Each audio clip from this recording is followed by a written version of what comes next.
diastasis. Remember, diastasis is just the separation of the linea alba, which is the midline that kind of connects the right and left side of our abdominal walls, right?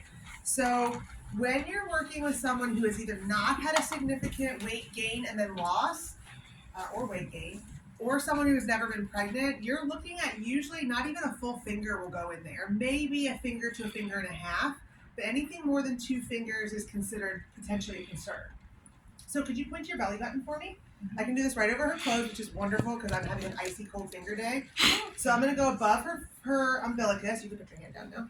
And so I'm going to turn my fingers sideways because here my fingers are just going along the line. I can't do anything. I'm trying to measure finger width, right? So I can come in here. I'm going to have to give a little pressure, but not a lot. And I'm just going to say, Kat, can you lift your head and shoulders up just a tiny bit? And then I'm feeling side to side. And relax. Okay. We'll do it one more time. Come up a little higher. Okay, good. The reason I asked her to come a little higher, when she just lifted her head up, she had about 2 fingers. Okay? And when she came up just a little higher, it closed completely. Okay? So she does not have a diastasis that I'm concerned about. On me, if I just barely lift a little, I can get like 2.5, sometimes more in there.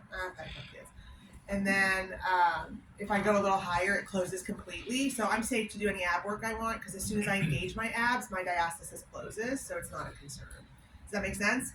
Okay, now where's your belly button again? And then you can go below and do the same. Sometimes lower is harder to feel. Go ahead and lift your head and shoulders. Just about 2, and then a little higher.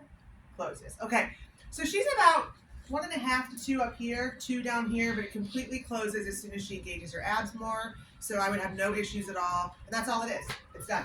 Super simple, super easy. Have them lift their head, get a feel for what you're feeling for, and then have them come up a little higher and see if it closes or not.